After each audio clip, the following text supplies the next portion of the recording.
how God is already working. Hello, beautiful people.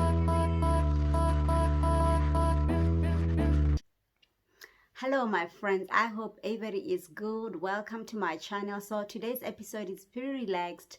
So I just wanted to take this opportunity because I'm alone today to answer questions that I normally get from family, from friends on some of the questions or some of the answers that I required or I inquired of before I got married. And the reason people that are close to me often ask me questions is because um, I was so complete alone. They are literally friends of mine that got shocked when I got married. Like they didn't think it would ever happen, or maybe happen as soon as it did. And when it happens, it does. And when God blesses you with marriage, it just comes when it comes. So it did come for me. But there are a few questions that they asked me, like what is it that I was looking for, and how did I know that I would be okay with my partner like long term, because I had a lot of insecurities. I That stemmed from my upbringing, from how I was brought up. I just had a lot of trust issues. But I figured when you know somebody, sometimes even your fears can just die away because of the relationship you establish as you get to know each other. Getting to know each other is the most crucial and the most important thing. I've done a video before on the 3 most important things that I was looking for in a partner. I spoke about faith. I spoke, well, areas that I was not willing to compromise on. I believe that's the title of the video. I spoke about my faith. I was not willing to compromise on my faith. I spoke about my family because I'm very close with my siblings. I wanted a partner who understood the sort of relationship that I have with my family, and so forth and so on. But in this video, what exactly are sort of conversations we held that made not just I but him as well comfortable to just trust that we can have a long-lasting relationship. One of the first things, apart from our faith and our belief in God, was obviously money issues. Perhaps I should also mention that we did premarital counseling, which sort of opened our minds to the right questions. And of course, finances are some of the main reasons why people divorce. And we had discussions about finances, starting with debts, because you have to understand what commitments the other person is bringing forth to the table. Do they have debts? Do you have debts? And how do you plan to tackle those moving forward? And how are you going to help each other to just refine your finances together if eventually you're going to be together? So you have to understand your partner's debt, existing debts, and how it could impact your future, because you don't want to be fighting about stuff that you could have resolved way before you got married.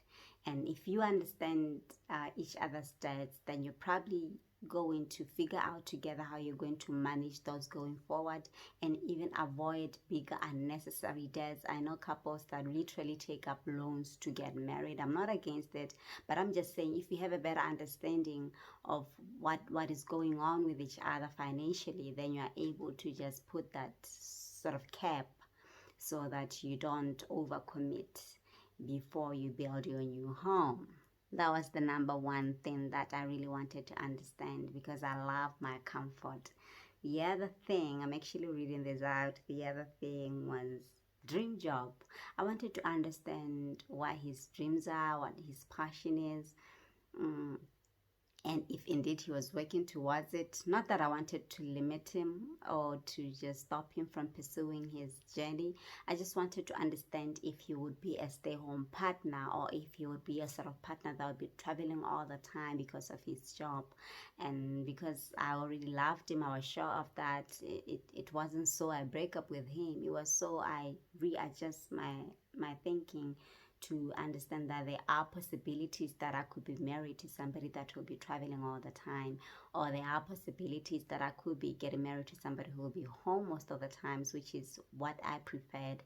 But turns out that we are good. We are home most of the times. Both of us, our careers are very stable in that we just go to the office and back home. There isn't like excessive traveling, but there is a bit of traveling.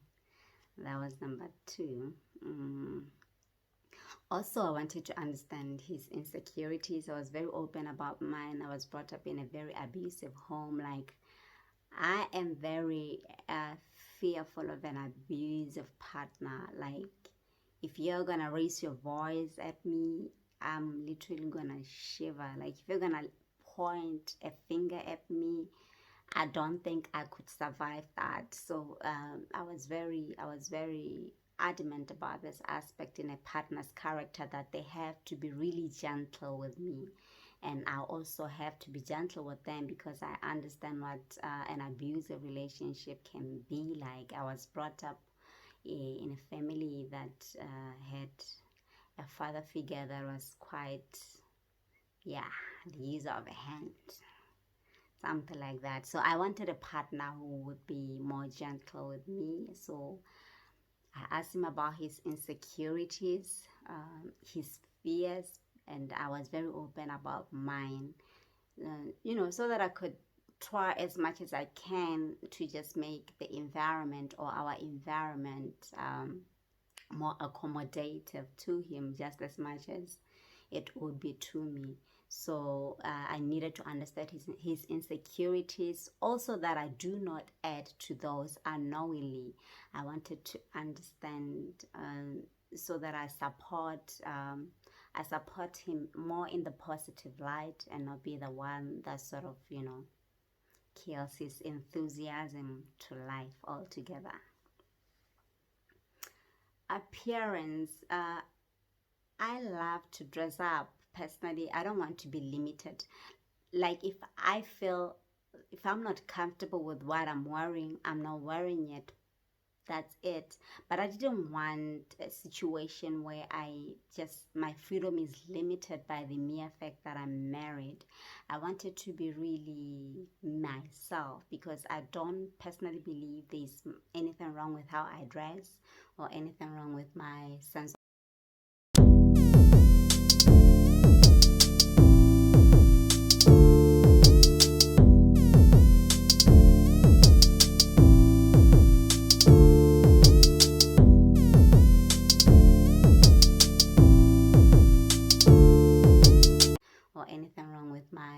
of fashion.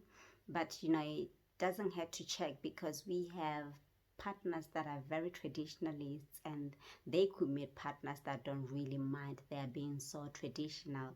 And I wanted to understand if my partner was that or not. And in that, I wanted to be very liberal about the person I am, and I wanted to be sure that I wouldn't have to adjust much about myself when I go into the marriage institution. And yeah, most of the times when I was dressed, he would compliment me. So I figured, well, I think I'm good. I haven't really changed much of my sense of style just because I'm married. But of course, I do my best to uphold the dignity of the house and the dignity of the home, because people will always judge. Anyway. All right. And children, how many children would your partner like to have, or family? Likely, my husband and I were just open to like whatever God would bless us with. We didn't really have specifics to this, likely. So we're just going at a pace that God allows us to go at. In this regards, nobody is really adamant about a certain number of children. So we are good. I think these are the few things really that people ask me about, that I feel I should respond to. If you have any more questions, I'm probably gonna do another video next time. I like talking about marriage, but to all my friends who are not married yet, I'm gonna advise you to just enjoy your singlehood, cherish it, and just embrace it and love it. For me, that is the most important time of your life, the time when you are just able to make decisions by yourself, to push your God-given mandate, by yourself, to just be you unashamedly. So don't worry, by the time God blesses you with marriage, you're gonna see why He did it like then and not when you thought you needed it. Thank you so much for tuning in. It's been brilliant, it's been awesome. Love you all.